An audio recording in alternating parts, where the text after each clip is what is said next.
안녕하세요.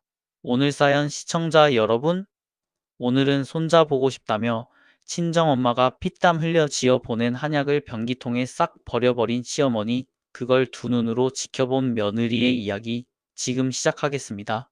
퇴근길 지하철 안에서 친정엄마한테 문자가 와 있었습니다. 딸, 한약 오늘 도착한다. 꼭 챙겨 먹어. 저는 문자를 읽으며 입꼬리가 올라가는 걸 참을 수 없었습니다. 관절염 때문에 손가락 마디마디가 퉁퉁 부어 있으면서도 식당 주방에서 새벽부터 밤까지 일하시는 엄마가 몇 달을 꼬깃꼬깃 모은 돈으로 지어 보내준 한약이었습니다. 결혼 3년 차 아이 소식이 없는 저를 위해 엄마가 직접 유명하다는 한의원을 수소문해서 지어 보내주신 거였죠. 현관 비밀번호를 누르고 문을 여는 순간 익숙하지 않은 구두 한 켤레가 신발장 앞에 놓여 있었습니다. 거실 소파에 권미자가 앉아 있었습니다. 권미자는 텔레비전을 보고 있다가 저와 눈이 마주치자 리모컨을 소파 위에 던지듯 내려놓고 벌떡 일어섰습니다. 왔어? 권미자의 목소리가 평소와 달랐습니다. 입꼬리가 아래로 축 처져 있었고 눈이 가늘게 찢어져 있었습니다. 어머님 오셨어요. 연락을 주시지. 저는 최대한 평온하게 인사를 건네며 주방 쪽으로 시선을 돌렸습니다. 식탁 위에 택배 상자가 찢긴 채 뒹굴고 있었습니다. 상자 안에 가지런히 담겨 있었을 한약 파우치들이 식탁 여기저기에 흩어져 있었고 포장지 조각이 바닥에까지 널브러져 있었습니다. 어머님, 이거 왜 이렇게... 이게 뭐냐고 물어봐야 되는 거 아니야? 권미자가 식탁 위에 흩어진 한약 파우치 하나를 집어들고 제 얼굴 앞에 흔들었습니다. 뭘 넣었는지도 모르는 이딴 걸 보내. 네 친정엄마가 무슨 한의사야? 식당에서 설거지하는 사람이 약을 지어보내? 어머님, 그게 아니라 한의원에서 정식으로 지어보낸 거예요. 엄마가 직접 가서 상담받고 처방받은 약이에요. 처방은 무슨 처방? 출처도 모르는 뗏물을 우리 민구한테 먹여서 씨를 말릴 작정이야? 권미자의 목소리가 거실 전체에 쩌렁쩌렁 울렸습니다. 저는 두 손을 꽉 쥐었습니다. 손톱이 손바닥에 파고드는 게 느껴졌지만 이를 악물고 참았습니다. 어머님, 이건 제가 먹는 약이에요. 민구 거 아니에요. 제 몸을 위해서 엄마가. 네 몸? 네 몸이 문제가 있으니까 3년이 되도록 애가 없는 거 아니야. 그 쓸모없는 몸뚱이에 이런 정체불명 약까지 들이부으면 어쩌자는 거야. 권미자가 식탁 위에 남아있던 한약 파우치 6개를 두 손으로 와락 쓸어 담았습니다. 어머님, 그거 놓으세요. 제발이요. 저는 권미자의 뒤를 따라갔습니다. 권미자는 성큼성큼 복도를 지나 화장실 문을 벌컥 열었습니다. 어머님, 권미자가 변기 뚜껑을 발로 걷어 올렸습니다. 한약 파우치 하나를 이빨로 뜯어 찢더니 시커먼 한약 진액을 변기통 안으로 쏟아부었습니다. 어머님, 제발 그만하세요. 그거 엄마가 몇 달을 모아서 지어준 거예요. 몇 달을 모았으면 뭘 해. 이런 뗏물을 귀한 우리 아들한테 먹이겠다고. 권미자는 두 번째, 세 번째 파우치를 연달아 뜯으며 변기통에 쏟았습니다. 시커먼 진액이 하얀 변기 안에서 소용돌이를 이루었습니다. 네 번째, 다섯 번째. 권미자는 마지막 파우치까지 남김없이 뜯어 쏟아부은 뒤 보란듯이 변기물을 내렸습니다. 콱! 수십만 원짜리 한약이 하얀 소용돌이 속으로 빨려 들어갔습니다. 엄마의 부은 손가락이 떠올랐습니다. 새벽 4시에 일어나 식당으로 나가시던 엄마의 뒷모습이 떠올랐습니다. 저는 변기 속으로 사라지는 시커먼 물을 가만히 내려다보았습니다. 권미자가 두 손을 탁탁 털며 화장실을 나갔습니다. 앞으로 네 친정에서 이딴 것 또 보내면 그때는 약 말고 네 짐을 쌀 줄 알아. 저는 화장실 문틀에 기대선 채 잠시 눈을 감았습니다. 그리고 천천히 눈을 떴습니다. 놀랍게도 손이 떨리지 않았습니다. 머릿속이 오히려 차갑게 맑아졌습니다. 저는 화장실을 나와 안방으로 들어갔습니다. 옷장 맨 윗칸에서 가장 큰 캐리어를 끌어내렸습니다. 서랍을 열어 제 옷가지를 꺼내 캐리어 안에 넣기 시작했습니다. 속옷, 외투, 출근복. 그 다음 화장대 서랍에서 통장과 인감증명서, 전세계약서, 사본을 꺼내 파우치에 담았습니다. 야, 너 지금 뭐 하는 거야? 권미자가 안방문을 벌컥 열고 들어왔습니다. 시어미 앞에서 감히 짐을 싸? 네가 지금 어디를 가겠다는 거야? 저는 대답하지 않았습니다. 캐리어 지퍼를 끝까지 잠그고 바퀴를 세운 뒤 안방을 나왔습니다. 서방한테 전화한다. 네 인연이 미쳤어. 권미자의 고함이 등 뒤에서 쏟아졌지만 저는 현관을 향해 걸음을 멈추지 않았습니다. 운동화 끈을 묶고 현관문 손잡이를 잡는 순간 문이 바깥에서 열렸습니다. 강민구였습니다. 넥타이를 풀다 말고 멈춰선 강민구의 시선이 제 손에 들린 캐리어, 바닥에 떨어진 한약 상자 잔에, 그리고 복도 끝에서 악을 쓰고 있는 권미자를 차례로 훑쳤습니다. 뭐야, 이게 무슨 상황이야? 민구야. 인연이 시어미한테 대들고 짐을 싸. 권미자가 강민구 뒤에서 제 팔을 가리키며 소리쳤습니다. 당신 엄마가 우리 엄마 보내준 한약을 전부 변기에 버렸어. 저는 낮고 또렷한 목소리로 말했습니다. 강민구가 한숨을 내쉬며 이마를 손으로 짚었습니다. 아, 그 한약 때문에 이러는 거야? 엄마가 좀 예민하신 거 알잖아. 손자가 보고 싶으시니까 속이 타서 그러시는 건데 내가 좀 참아야지. 그 한약 다시 지으면 되잖아. 어디 간다고 캐리어까지 끌고 나와? 강민구가 제 앞을 가로막고 섰습니다. 비켜. 야, 진정하고 들어가. 내가 엄마한테 말씀드릴 테니까. 비키라고 했어. 저는 캐리어를 놓고 두 손으로 강민구의 가슴팍을 밀었습니다. 강민구가 비틀거리며 반 발짝 뒤로 물러났습니다.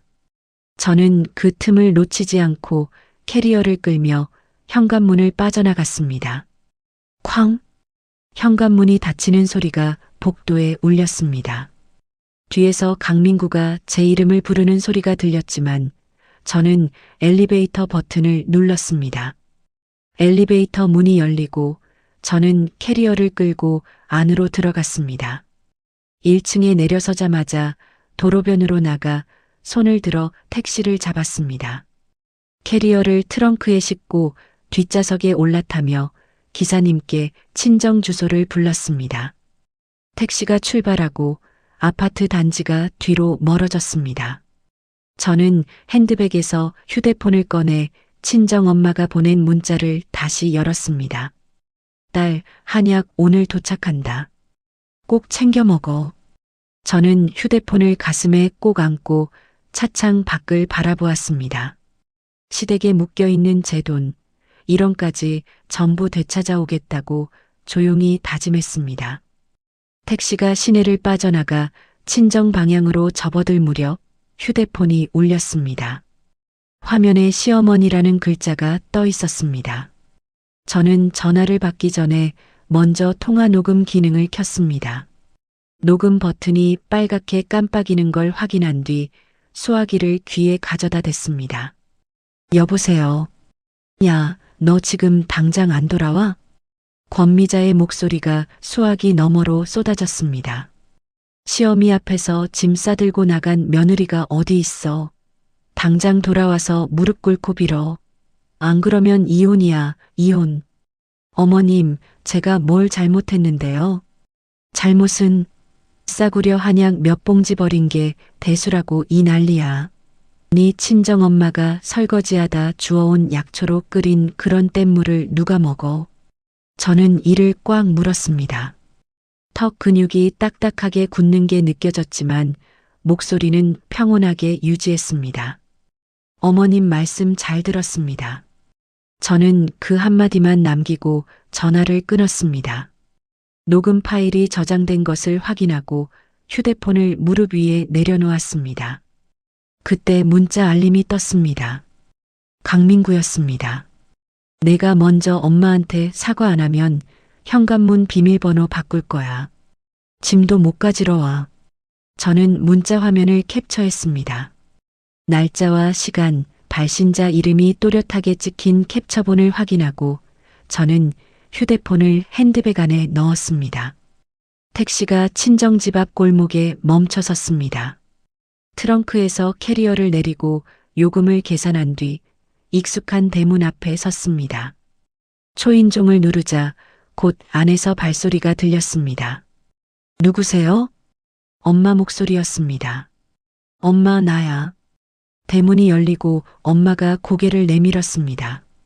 엄마의 시선이 제 얼굴에서 캐리어로 내려갔습니다.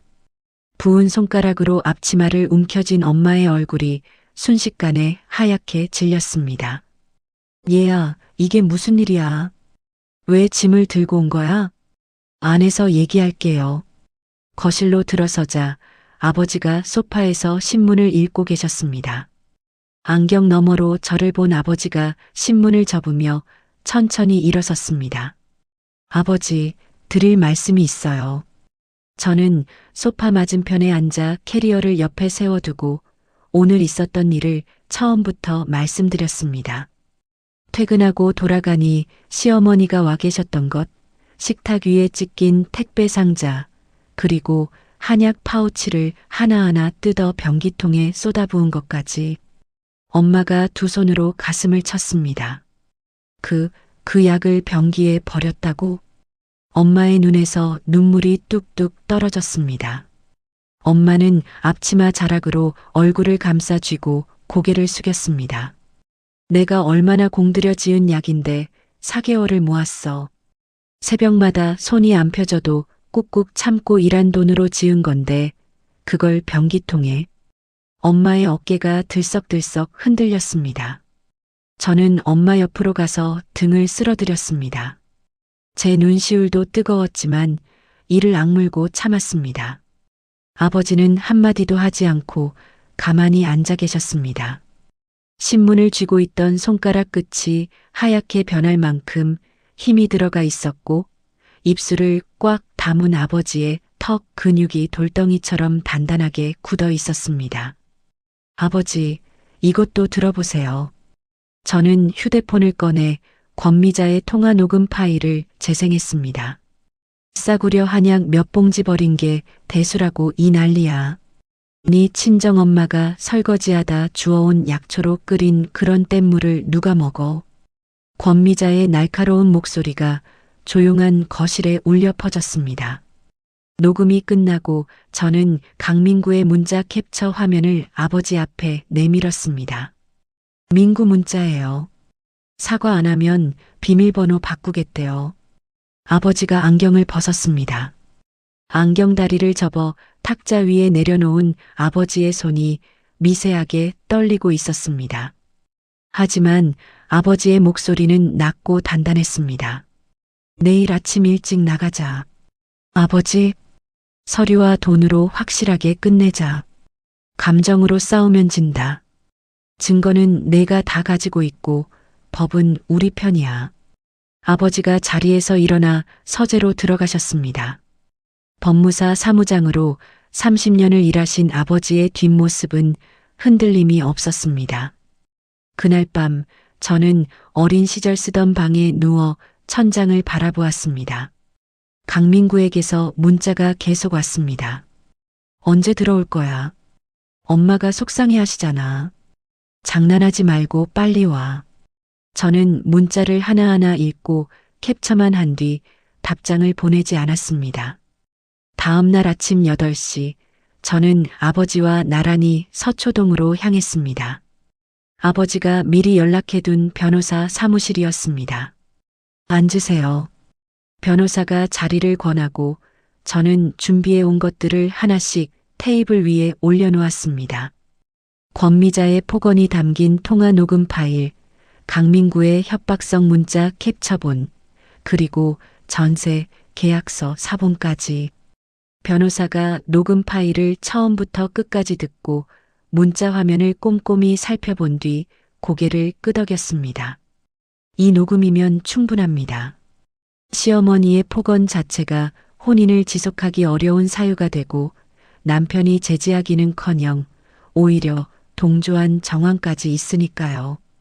별거도 정당한 사유로 인정받을 수 있습니다. 변호사님, 이혼 소장 접수 부탁드립니다. 저는 망설임 없이 말했습니다.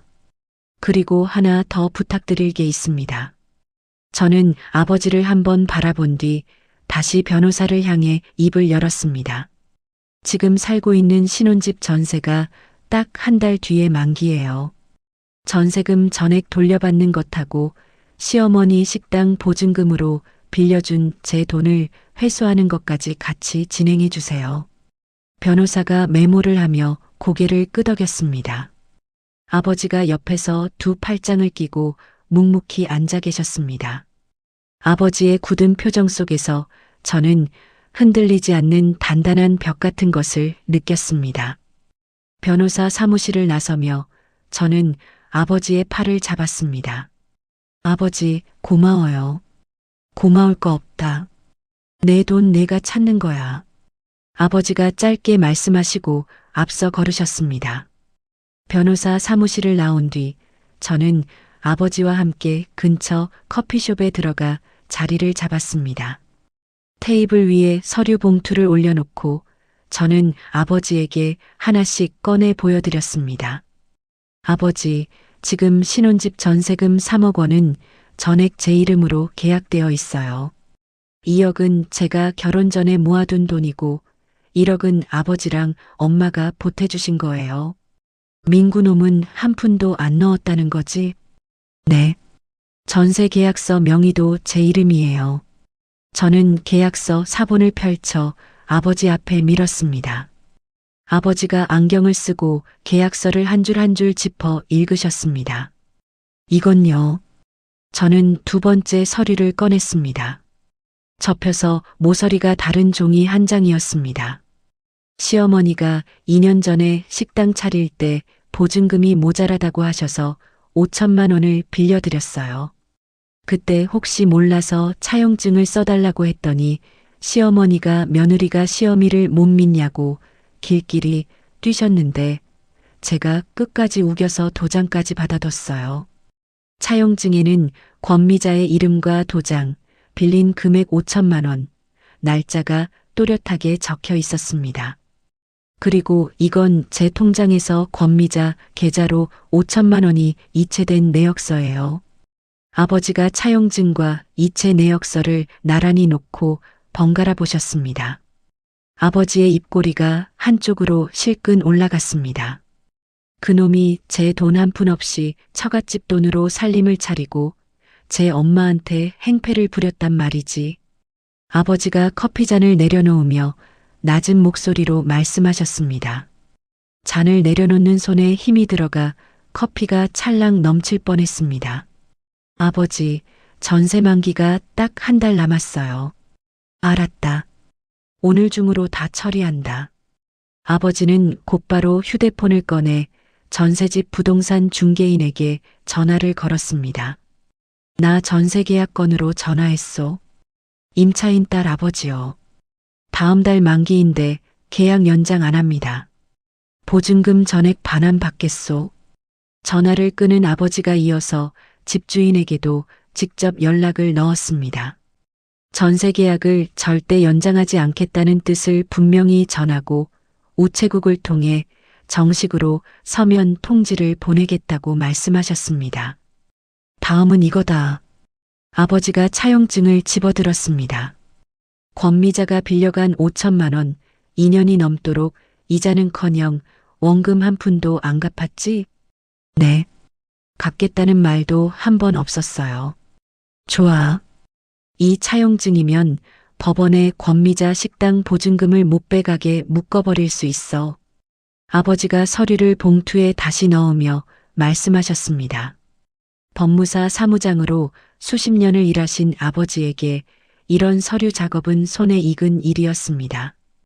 커피숍을 나온 뒤 아버지는 곧장 우체국으로 가서 집주인 앞으로 전세 계약 만료 통보 서면을 보내셨습니다.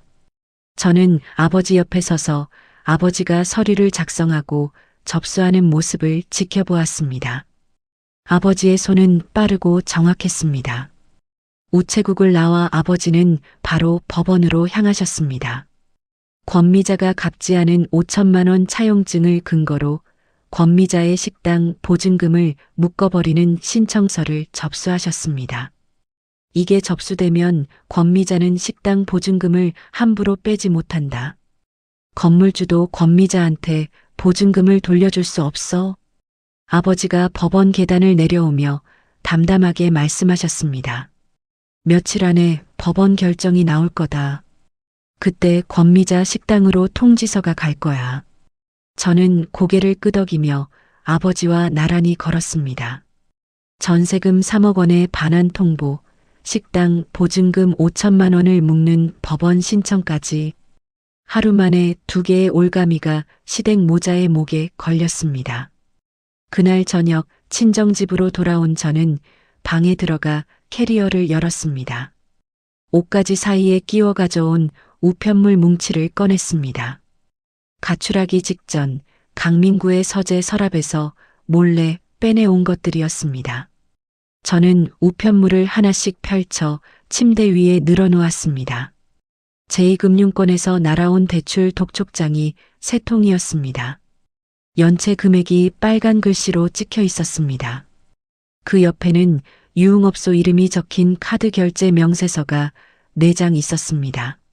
한 달에 수십만 원씩, 많을 때는 100만 원이 넘는 금액이 유흥비로 빠져나가고 있었습니다. 강민구는 집에 생활비를 넣기는커녕 자기 월급을 전부 빚 갚는 데와 유흥비에 쏟아붓고 있었던 겁니다. 전세금도 식당 보증금도 생활비도 전부 제 돈이었습니다. 결혼 3년 동안 강민구가 이 집에 보탠 것은 단 한 푼도 없었습니다. 저는 대출 독촉장과 카드 명세서를 날짜 순으로 정리하고 휴대폰으로 한 장씩 촬영했습니다. 원본은 따로 파일 봉투에 넣어 밀봉했습니다. 이 서류들이 법정에서 어떤 무게를 가지게 될지 저는 알고 있었습니다. 정리를 마치고 휴대폰을 확인하니 강민구에게서 문자가 또 와 있었습니다. 야, 진짜 장난하냐? 언제 들어올 거야? 밥은 누가 해? 엄마 속이 뒤집어지셨어. 네가 사과하면 끝나는 건데 왜 이래? 저는 문자를 읽고 화면을 캡처한 뒤 휴대폰을 엎어 놓았습니다. 방 밖에서 엄마가 문을 살짝 열고 고개를 들이미셨습니다.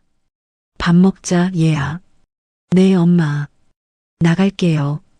저는 서류 봉투를 캐리어 안에 다시 넣고 지퍼를 잠갔습니다. 법원의 결정문이 권미자의 식당에 도착하고 집주인의 퇴거 통보가 강민구에게 전달될 그날을 저는 조용히 기다리기로 했습니다. 며칠이 지났습니다. 법원의 결정문과 우체국에 서면 통지가 배달될 시간을 머릿속으로 계산하고 있던 어느 오전 엄마에게서 전화가 왔습니다. 얘야, 시어머니가 시장에 왔어. 엄마, 뭐라고요? 권미자 씨가 시장 입구에 돗자리를 깔고 드러누웠어. 상인들이 연락해 왔어. 저는 외출 준비를 하고 있던 아버지와 눈이 마주쳤습니다.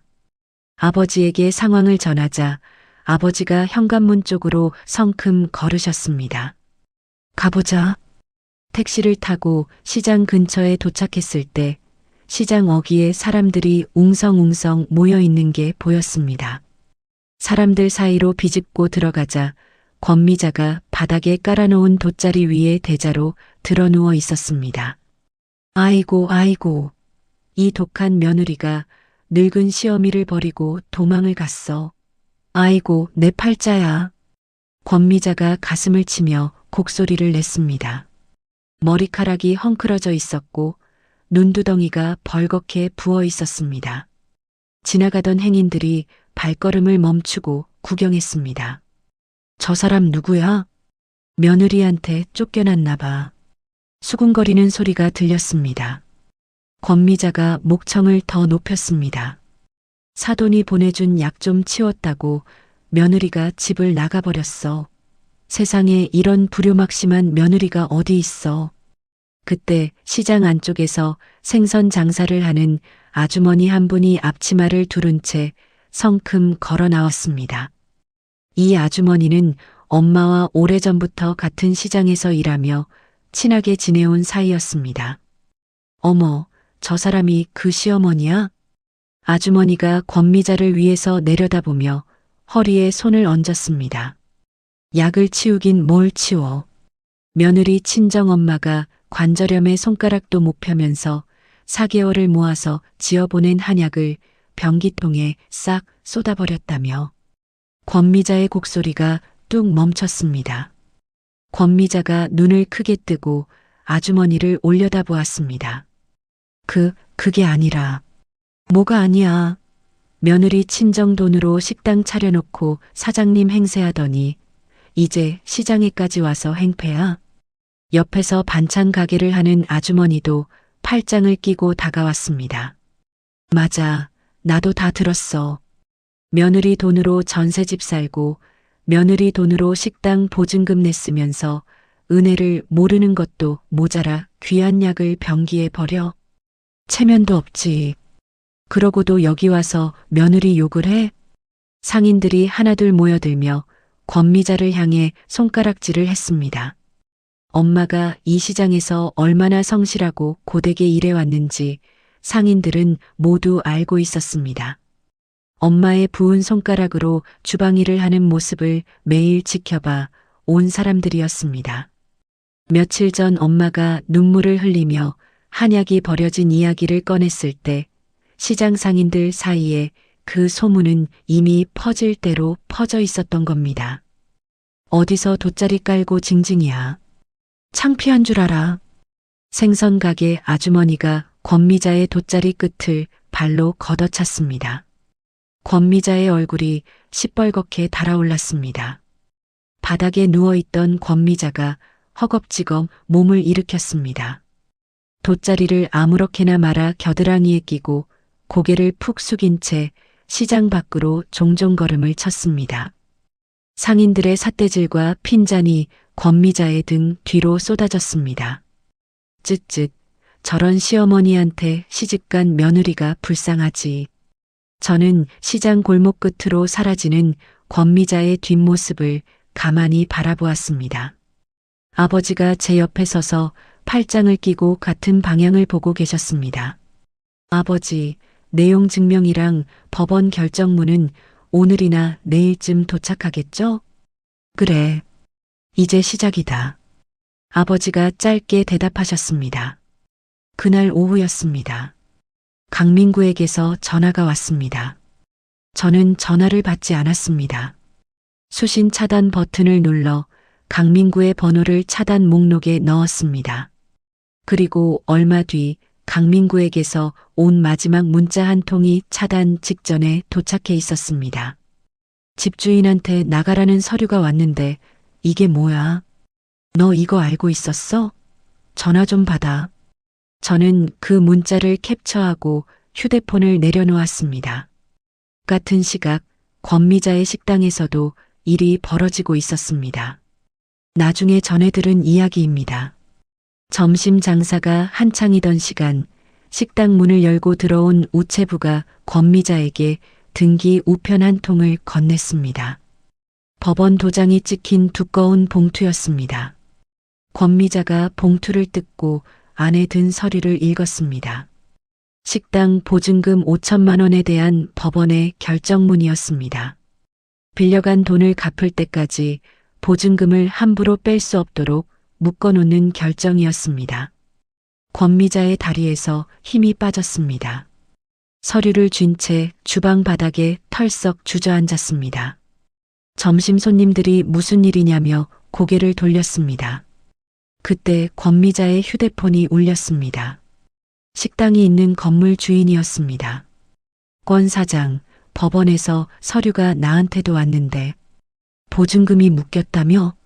이런 식이면 나도 곤란해. 빨리 정리 안 하면 가게 빼야 될 수도 있어. 권미자가 바닥에 앉은 채 건물 주인에게 사정하는 소리가 주방 밖까지 새어나왔습니다. 저는 친정집 거실에서 아버지와 마주 앉아 저녁을 먹고 있었습니다. 엄마가 차려주신 된장찌개에서 김이 모락모락 올라왔습니다. 아버지, 이제 어떻게 되는 거예요? 전세금 반환 통보는 갔고 식당 보증금은 묶였다. 저 모자가 자기들이 뭘 잃게 되는 건지 이제야 알겠지. 아버지가 숟가락을 내려놓으며 말씀하셨습니다. 변기에 쏟아버린 게 한약이 아니라 제 목숨줄이었다는 걸 말이에요. 저는 된장찌개 국물을 한 숟가락 떠입에 넣었습니다. 뜨거운 국물이 목을 타고 내려갔습니다. 며칠 뒤 늦은 저녁이었습니다. 저는 거실에서 엄마와 나란히 앉아 텔레비전을 보고 있었습니다. 아버지는 서재에서 서류를 정리하고 계셨습니다. 딩동, 딩동, 딩동. 초인종이 연달아 울렸습니다. 한 번도 아니고 3번, 4번 쉬지 않고 눌러대는 소리였습니다. 엄마가 깜짝 놀라 제 팔을 잡았습니다. 이 밤에 누가 온 거야? 저는 거실벽에 붙어 있는 인터폰 화면을 켰습니다. 화면 속에 2사람이 보였습니다. 권미자와 강민구였습니다. 권미자는 대문 앞 바닥에 2 무릎을 꿇고 앉아 있었습니다. 며칠 사이에 얼굴이 반쪽이 난 것처럼 볼이 쑥 꺼져 있었고 머리카락은 기름기가 번질번질하게 엉겨붙어 있었습니다. 강민구도 권미자 옆에 나란히 무릎을 꿇고 있었습니다. 넥타이는 풀어 헤쳐져 있었고 양복 무릎에 먼지가 잔뜩 묻어 있었습니다. 사돈어른, 사돈어른, 문 좀 열어주세요.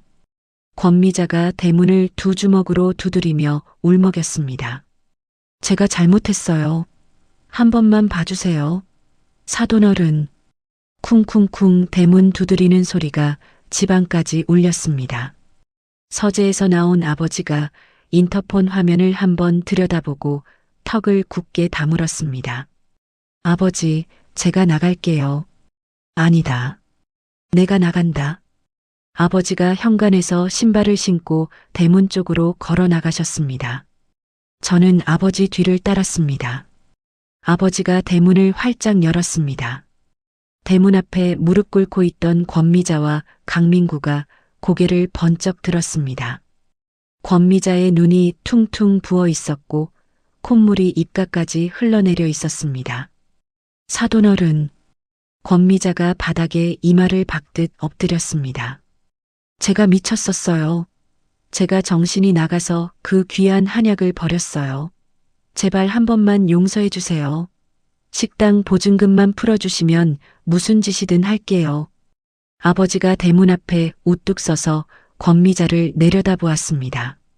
아버지의 눈빛이 한겨울 서리빨처럼 차가웠습니다. 감히. 아버지의 목소리가 골목 전체에 쩌렁쩌렁 울렸습니다. 감히 내 딸한테 피눈물을 쏙 빼놓고 이 문턱을 넘으려고 안방에서 뼈 빠지게 일해서 지어보낸 약을 변기통에 쏟아붓고 내 딸 보고 뗏물이라고. 그때는 통이 컸는데 지금은 왜 바닥에 기어? 권미자가 고개를 더 깊이 숙이며 2 손을 비볐습니다. 사돈어른, 제가 천벌을 받아 마땅해요. 하지만 식당이 문을 닫게 생겼어요. 제발 가압류만 풀어주시면 약값은 10배로 갚을게요. 10배? 돈이 있어? 그 식당도 내 딸 돈으로 차린 거면서 무슨 돈이 있어서 10배를 갚아? 아버지가 한 발짝 앞으로 나서며 권미자를 내려다보았습니다. 내 딸 돈으로 전세 살고 내 딸 돈으로 식당 차리고 내 딸 돈으로 밥 먹고 살면서 은혜를 원수로 갚은 게 누구야? 그러고도 여기 와서 살려달라고? 강민구가 무릎걸음으로 제 앞까지 다가왔습니다. 강민구가 두 손을 뻗어 제 바짓가랑이를 잡으려 했습니다. 여보, 제발. 이사갈 보증금도 없어. 한 달 뒤면 진짜 길바닥에 나앉게 생겼단 말이야. 한 번만 기회를 줘. 저는 강민구의 손을 탁 쳐냈습니다. 강민구의 손이 허공을 짚으며 바닥에 짚혔습니다. 당신 엄마가 그날 변기통에 버린 거 있잖아. 저는 강민구의 눈을 똑바로 내려다보며 말했습니다. 그게 한약인 줄 알아? 아니야. 당신들 전셋집이랑 식당 목숨줄을 버린 거야. 당신 엄마가 직접 물 내려서. 강민구의 얼굴이 허옇게 질렸습니다. 입술이 파르르 떨렸지만 아무 말도 하지 못했습니다. 그때 골목 안쪽에서 이웃집 대문이 열리고 건너편 집에서도 사람들이 고개를 내밀었습니다. 늦은 시간에 울려 퍼지는 고함 소리와 곡소리에 동네 사람들이 하나둘 구경을 나온 것이었습니다. 저 집 아니야? 며느리 친정 돈 빼먹고 행패 부리던 시어머니. 맞아, 맞아. 시장에서 돗자리 깔고 뒹굴던 사람. 어머, 여기까지 와서 저러고 있네. 수군거리는 소리가 골목을 타고 번졌습니다. 권미자가 고개를 돌려 이웃들의 시선과 마주쳤습니다. 권미자의 얼굴이 벌겋게 달아올랐다가 다시 하얗게 변했습니다. 아버지가 주머니에서 휴대폰을 꺼내셨습니다. 남의 집 대문 앞에서 밤중에 행패를 부려. 경찰 부른다. 아버지가 112를 눌렀습니다. 여기 주거지 앞에서 소란 피우는 사람들이 있는데요. 나가달라고 해도 안 갑니다. 네, 주소는. 아버지가 주소를 불러주는 동안 멀리서 경찰차 사이렌 소리가 희미하게 들려왔습니다. 사이렌 소리가 점점 가까워지자 권미자의 얼굴이 사색이 되었습니다. 아이고, 가자. 민구야, 빨리 가자. 권미자가 허둥지둥 바닥에서 일어섰습니다. 무릎에 묻은 먼지를 털겨를도 없이 강민구의 팔을 잡아 끌었습니다. 강민구도 비틀거리며 일어나 권미자를 부축하듯 안고 골목 밖으로 뛰기 시작했습니다. 저는 골목 끝으로 허겁지겁 사라지는 두 사람의 뒷모습을 가만히 지켜보았습니다. 권미자의 구두 한쪽이 벗겨진 채 대문 앞 바닥에 나뒹굴고 있었습니다. 쾅! 아버지가 대문을 힘껏 닫았습니다. 대문 닫히는 소리가 골목에 크게 울렸습니다. 저는 아버지와 함께 안으로 들어왔습니다. 거실에서 엄마가 두 손을 가슴에 모으고 서 계셨습니다. 갔어? 네, 엄마. 갔어요. 엄마가 긴 한숨을 내쉬셨습니다. 저는 엄마 옆에 앉아 엄마의 부은 손을 조심스럽게 잡았습니다. 아버지가 서재로 들어가시며 등 뒤로 한마디를 던지셨습니다. 이제 법원에서 만나자고 해라. 친정집에서 쫓겨나고 며칠이 지났습니다. 변호사 사무실에서 전화가 왔습니다. 강민구 씨 측에서 반소장을 접수했습니다. 부본이 도착했으니 사무실로 한번 와주시겠어요? 저는 아버지와 함께 서초동 변호사 사무실을 다시 찾았습니다. 변호사가 테이블 위에 서류 한 묶음을 펼쳐 놓았습니다. 강민구 씨가 변호사를 선임했습니다. 전세금 3억 원 중 절반인 1억 5천만 원을 자기 몫으로 달라는 내용이에요. 저는 서류를 집어들고 읽었습니다. 강민구의 주장은 이랬습니다. 결혼 생활 동안 분리수거, 설거지, 청소기 돌리기 등 가사노동에 적극적으로 참여했으므로 전세금의 절반은 자신에게 돌아갈 몫이라는 것이었습니다. 저는 서류를 테이블 위에 도로 내려놓았습니다. 헛웃음이 나왔습니다. 분리수거요? 제가 10번을 시켜야 한 번 하던 사람이 분리수거를 했다고요? 아버지가 옆에서 서류를 훑어보시다가 안경을 벗으며 코웃음을 치셨습니다. 제 돈 한 푼 안 넣은 놈이 분리수거 몇 번 한 걸로 1억 5천을 달라고? 어디 해보자는 거지. 걱정 마세요. 충분히 막을 수 있습니다. 변호사가 차분하게 말했습니다. 다만 강민구 씨의 주장을 확실하게 꺾으려면 이쪽에서도 결정적인 증거를 내야 합니다. 혹시 강민구 씨의 금전 문제를 입증할 수 있는 자료가 더 있으신가요?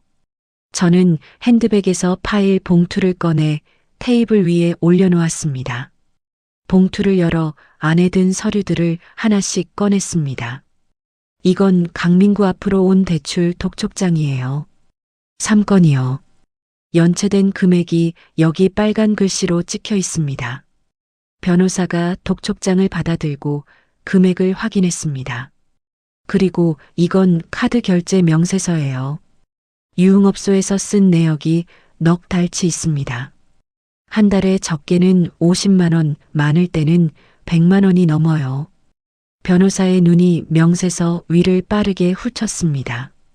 변호사가 고개를 끄덕이며 서류를 가지런히 정리했습니다. 이 정도면 됩니다. 강민구 씨가 부부 공동생활에 필요한 돈을 유흥과 빚에 쏟아부었다는 게 명백하게 드러나니까요. 가사 노동 기여도를 주장하는 쪽에서 오히려 가정 경제를 망가뜨렸다는 걸 보여주면 됩니다. 위자료 청구도 같이 가능한 거죠? 물론이죠. 시어머니의 폭언 녹음 파일도 정식 증거로 제출하겠습니다. 혼인 파탄의 원인이 전적으로 상대방에게 있다는 걸 법원에서 인정받을 수 있습니다. 저는 고개를 끄덕이고 변호사에게 모든 서류를 맡겼습니다. 변호사 사무실을 나서며 아버지가 제 어깨를 한번 두드리셨습니다. 잘했다. 그 서류들 빼내올 생각을 한 게 신의 한 수야. 가출하기 전에 서재 서랍을 열었는데 그게 눈에 들어왔어요. 그냥 가져온 건데 이렇게 쓸 줄은 몰랐어요. 아버지가 고개를 끄덕이시며 앞서 걸으셨습니다. 그 즈음 권미자의 식당에서는 더 큰 일이 벌어지고 있었습니다. 보증금이 묶인 채 한 달이 넘도록 밀린 월세를 내지 못하자 건물주가 최후 통첩을 했다는 소식이 들려왔습니다. 결국 권미자는 식당 문을 닫았습니다. 주방 집기와 식탁 의자를 중고로 팔아봤지만 푼돈밖에 안 됐다는 이야기였습니다. 식당 간판이 떼어지고 셔터가 내려진 가게 이럴 거야 more than I can say But maybe love isn't holding on Maybe it's knowing when to walk away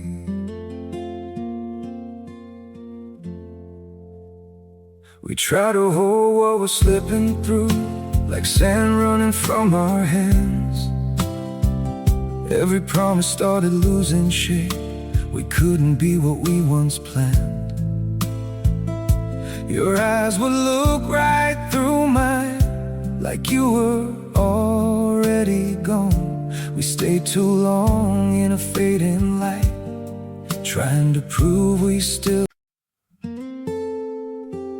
It hurt good More than I can say But maybe love isn't holding on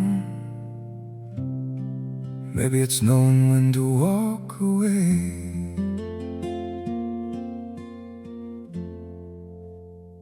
We try to hold what we're slipping through Like sand running from our hands Every promise started losing shape We couldn't be what we once planned Your eyes would look right through mine Like you were already gone We stayed too long in a fading light Trying to prove we still It hurt good More than I can say But maybe love isn't holding on Maybe it's knowing when to walk away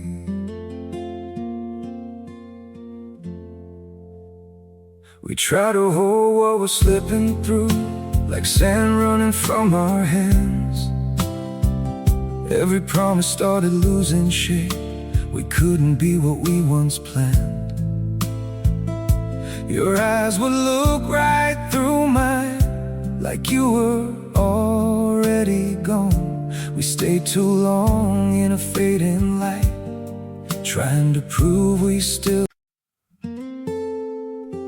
이럴 거야, more than I can say. But maybe love isn't holding on. Maybe it's knowing when to walk away. 앞에서 권미자가 한참을 서 있었다는 말도 전해 들었습니다. 갈 곳이 없어진 권미자는 강민구의 전셋집으로 짐을 싸들고 들어왔습니다. 하지만 그 전셋집도 만기가 코앞이었습니다. 이미 전세금 반환 통보가 나간 상태에서 두 모자는 며칠 뒤면 나가야 하는 집에서 이삿짐을 싸야 할 처지였습니다. 동네 지인을 통해 전해 들은 두 모자의 근황은 처참했습니다. 강민구가 퇴근하고 돌아오면 권미자가 현관에서부터 악을 썼다고 합니다. 내 마누라가 도망간 게 다 내 탓이야. 네가 잘했으면 이 지경이 됐겠어. 내 탓이라고? 엄마가 한약을 왜 버려서 이 일이 난 건데 나한테 따져? 뭐? 이 불효자식이 엄마한테 대들어? 매일 밤 소리가 났다고 합니다. 냄비 뚜껑이 바닥에 떨어지는 소리, 문이 쾅쾅 닫히는 소리, 서로 누구 탓이냐며 삿대질을 하고 고함을 질러대는 소리가 복도까지 새어나와 이웃들이 혀를 찼다고 합니다.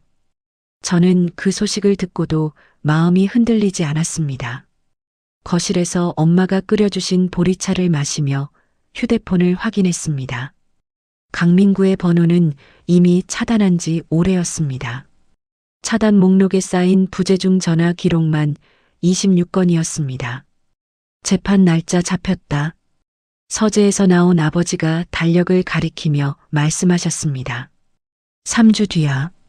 변호사가 서류 준비 다 끝냈다고 연락 왔다. 저는 달력에 적힌 날짜를 바라보았습니다. 보리찻잔을 내려놓고 자리에서 일어섰습니다. 아버지, 이제 끝내러 갑시다. 재판 당일 아침, 저는 거울 앞에서 단정하게 머리를 묶고 깔끔한 정장을 입었습니다. 아버지도 양복을 갖춰 입고 현관에서 기다리고 계셨습니다. 법원에 도착해 복도를 걸어가는데 맞은편 끝에서 두 사람이 걸어오는 게 보였습니다. 강민구와 권미자였습니다.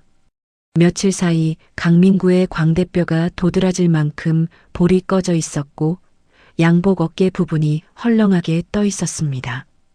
권미자는 옆에서 강민구의 팔을 붙잡고 종종 걸음을 치고 있었는데 파마머리가 절반쯤 풀려서 축 늘어져 있었습니다. 강민구와 눈이 마주쳤습니다. 강민구가 입술을 달싹거리며 뭔가를 말하려 했지만 저는 시선을 거두고 아버지와 함께 법정 안으로 들어갔습니다. 재판이 시작되었습니다. 강민구 측 변호사가 먼저 입을 열었습니다. 피고 강민구는 결혼 생활 3년 동안 분리수거, 설거지, 청소 등 가사노동에 성실히 참여하며 가정에 기여했습니다. 따라서 혼인 기간 중 유지된 전세금에 대해 정당한 분할을 요청합니다. 강민구의 변호사가 서류를 들어올리며 말을 이었습니다. 피고는 가사노동 기여도에 근거하여 전세금 3억 원 중 1억 5천만 원의 분할을 청구합니다. 판사가 서류를 받아 넘겨보다가 고개를 한번 갸웃했습니다. 이어서 제 변호사가 자리에서 일어났습니다. 재판장님, 원고 측에서 제출할 증거가 있습니다. 제 변호사가 서류 묶음을 판사에게 올렸습니다. 먼저 전세금 3억 원의 출처입니다. 2억 원은 원고가 결혼 전에 적립한 예금에서 출금한 내역이며 나머지 1억 원은 원고의 친정 부모가 지원한 금액입니다. 전세 계약서 명의도 원고 단독 명의입니다. 피고 강민구가 전세금에 넣은 돈은 단 1원도 없습니다. 판사가 계약서와 통장 내역을 나란히 놓고 대조하며 읽었습니다. 다음으로 피고의 금전 사용 내역입니다. 변호사가 두 번째 서류 묶음을 올렸습니다. 피고 강민구 앞으로 발급된 대출 독촉장 3건과 유흥업소 카드 결제 명세서 4개월치입니다. 피고는 가정에 생활비를 넣지 않았을 뿐 아니라 본인 수입 전액을 개인 빚 상환과 유흥비에 사용했습니다. 판사가 명세서를 한 장씩 넘겨보았습니다. 법정안이 조용해졌습니다. 강민구가 고개를 푹 숙이고 두 손으로 무릎을 꽉 쥐었습니다. 마지막으로 혼인 파탄의 직접적인 원인이 된 증거를 제출합니다. 변호사가 녹음 파일 재생을 요청했습니다. 법정 스피커에서 권미자의 목소리가 흘러나왔습니다. 싸구려 한약 몇 봉지 버린 게 대수라고 이 난리야. 네 친정엄마가 설거지하다 주워온 약초로 끓인 그런 뗏물을 누가 먹어. 당장 무릎 꿇고 빌어. 안 그러면 이혼이야, 이혼. 녹음이 재생되는 동안 방청석에 앉아있던 권미자가 고개를 떨구었습니다. 두 손으로 얼굴을 감싸 쥐고 어깨를 움츠렸습니다. 녹음이 끝나고 판사가 안경을 고쳤으며 강민구 측을 바라보았습니다. 피고 측에서 주장하는 가사 노동 기여도에 대해 구체적인 입증 자료가 있습니까? 강민구의 변호사가 자리에서 일어났지만 손에 들린 것은 아무것도 없었습니다. 피고 본인의 진술로 가름하고자 합니다. 진술만으로는 부족합니다. 판사가 서류를 내려놓으며 말했습니다. 피고의 가사 노동 기여도 주장은 받아들이기 어렵습니다. 오히려 제출된 증거에 따르면 피고는 부부 공동생활에 필요한 비용을 부담하지 않았을 뿐 아니라 개인적인 지출로 가정 경제에 부정적인 영향을 끼친 것으로 판단됩니다. 판사가 잠시 서류를 정리한 뒤 판결을 내렸습니다. 원고와 피고의 이혼을 인정합니다. 전세금 3억 원은 전액 원고의 혼전 자산 및 친정 지원금으로 형성된 것이므로 분할 대상에 해당하지 않습니다. 피고 강민구는 원고에게 위자료 3천만 원을 지급하십시오. 강민구의 고개가 더 깊이 꺾였습니다. 두 손으로 얼굴을 감싸 쥐고 이마를 앞 테이블에 박듯 숙였습니다. 방청석에서 권미자가 바닥에 주저앉았습니다. 권미자의 입에서 신음 같은 울음이 새어나왔습니다. 아이고 아이고. 아들의 전세금 분할이 무산되고 위자료 3천만 원까지 물게 된 현실이 권미자의 어깨를 짓눌렀습니다. 재판이 끝나고 저는 변호사에게 미리 준비해둔 서류를 건넸습니다. 권미자에게 빌려준 5천만 원 차용증을 근거로 한 별도의 소송에서 이미 승소 판결이 나와 있었습니다. 가압류로 묶어두었던 권미자의 식당 보증금 5천만 원을 합법적으로 회수하는 마지막 절차였습니다. 이것까지 처리되면 끝입니다. 변호사가 서류를 받아들며 말했습니다. 저는 고개를 끄덕였습니다. 법정을 나서는데 복도 의자에 강민구와 권미자가 나란히 앉아 있었습니다. 강민구가 두 손으로 머리카락을 쥐어뜯고 있었고 권미자가 그 옆에서 강민구의 등을 때리며 소리를 질렀습니다. 네가 마누라 하나 제대로 잡았으면 이 꼴이 났겠어. 이 못난 놈아. 엄마가 한약을 왜 버렸는데? 엄마 때문에 다 틀어진 거잖아. 두 사람의 원망 섞인 고함이 복도에 울려 퍼졌습니다. 저는 걸음을 멈추지 않았습니다. 아버지가 제 옆에서 나란히 걸으셨습니다. 저는 아버지의 팔짱을 끼고 법원 현관문을 나섰습니다. 바깥에 햇살이 내리쬐고 있었습니다. 전세 계약 만료일 저는 집주인에게서 전화를 받았습니다. 전세금 3억 원 오늘 중으로 입금해 드리겠습니다. 계좌번호 확인 좀 부탁드립니다. 저는 제 통장 계좌번호를 불러드렸습니다. 오후 2시 휴대폰에 입금 알림이 떴습니다. 3억 원, 1원 한 푼 빠짐없이 제 통장으로 들어왔습니다. 저는 알림 화면을 한참 들여다보았습니다. 가슴 한켠에 무겁게 얹혀있던 돌덩이가 들려나가는 것 같았습니다. 며칠 뒤 권미자의 식당 보증금 5천만 원도 법원 판결에 따라 제 통장으로 입금되었습니다. 차용증 한 장이 5천만 원을 고스란히 되돌려 놓았습니다. 갈 곳이 없어진 강민구와 권미자의 소식은 동네 지인들을 통해 간간히 들려왔습니다. 이삿짐 센터를 부를 돈이 없어서 옷가지와 이불을 보따리에 싸서 날랐다고 합니다. 두 모자가 들어간 곳은 외곽에 있는 낡은 반지하 단칸방이었습니다. 보증금 없이 월세만 내는 방이었는데 벽에 곰팡이가 피어 있고 창문 바로 앞으로 사람들의 발이 지나다녔다고 합니다. 며칠 뒤에는 그 반지하 방에서 매일 밤소리가 난다는 이야기도 들렸습니다. 밥값은 누가 내? 네 월급은 다 어디로 가는 거야? 엄마, 월급이 대출 이자 내면 남는 게 없다고 몇 번을 말해. 그럼 굶으라는 거야. 이 불효자식아. 냄비를 던지고 문을 쾅 닫고 서로 소리를 지르고 옆방 사는 사람이 벽을 두드리며 조용히 하라고 할 정도였다고 합니다. 강민구는 위자료 3천만 원을 갚을 능력이 없었습니다.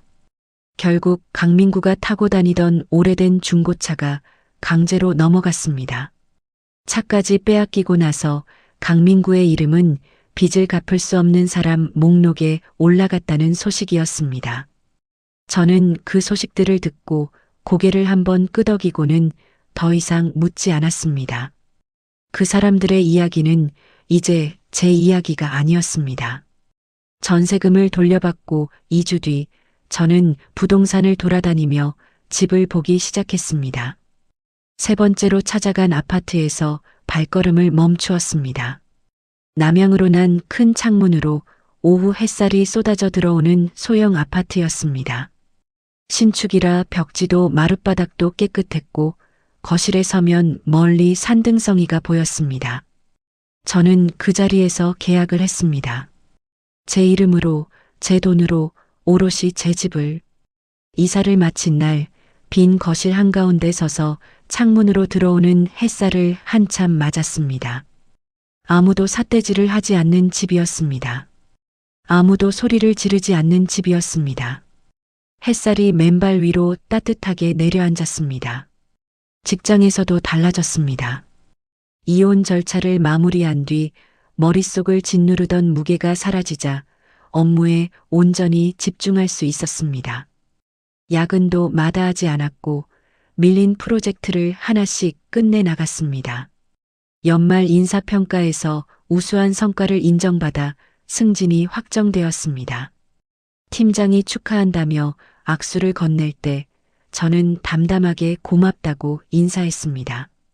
승진 소식을 전해드린 날 엄마가 전화기 너머로 코를 훌쩍이셨습니다. 우리 딸 고생 많았다. 엄마, 이번 주말에 밥 먹으러 가요. 아버지도 모시고 나가요. 주말 저녁 저는 부모님을 모시고 동네에서 제일 유명한 한우 전문점으로 갔습니다. 제일 좋은 자리를 잡고 메뉴판에서 가장 비싼 특선 한우를 주문했습니다. 불판 위에 올려진 고기가 지글지글 소리를 내며 익어갔습니다. 저는 집게로 고기를 하나하나 뒤집으며 가장 잘 익은 조각을 골라 아버지 앞접시에 올려드렸습니다. 아버지, 드세요. 아버지가 짧게 대답하시고 고기를 입에 넣으셨습니다. 아버지의 입꼬리가 살짝 올라갔습니다. 엄마 앞접시에도 고기를 올려드렸습니다. 엄마가 두 손을 무릎 위에 모으고 고기를 내려다보셨습니다. 이런 비싼 걸 시켜도 되는 거야? 엄마, 오늘은 제가 쏘는 거예요. 마음껏 드세요. 엄마가 젓가락을 들어 고기를 한 점 집으셨습니다. 부은 손가락 마디 사이로 젓가락이 살짝 미끄러지는 게 보였습니다. 저는 모른 척 고개를 돌리고 제 앞에 있는 고기를 집었습니다. 식사가 반쯤 진행되었을 때 저는 핸드백에서 봉투 하나를 꺼내 엄마 손 위에 올려드렸습니다. 이게 뭐야? 용돈이에요. 그동안 마음고생 많으셨잖아요. 엄마가 봉투를 열어 안을 들여다보시더니 고개를 저으셨습니다. 이건 너무 많아. 엄마가 이런 거 안 받아도 돼. 엄마. 저는 엄마의 부은 손을 두 손으로 감싸 쥐었습니다. 엄마가 새벽마다 일어나서 일하면서 지어 보내준 그 한약, 저 안 잊었어요. 그 마음 제가 다 알아요. 그러니까 이건 받으셔야 돼요. 엄마의 눈시울이 빨갛게 물들었습니다. 엄마가 고개를 끄덕이며 봉투를 가슴에 꼭 안았습니다. 아버지가 고기를 씹으며 아무 말 없이 창밖을 바라보셨습니다. 아버지의 눈가에 잔주름이 깊게 패여 있었지만 입가에는 흐뭇한 기운이 번져 있었습니다. 저는 불판 위에서 익어가는 고기를 뒤집으며 부모님의 얼굴을 번갈아 바라보았습니다.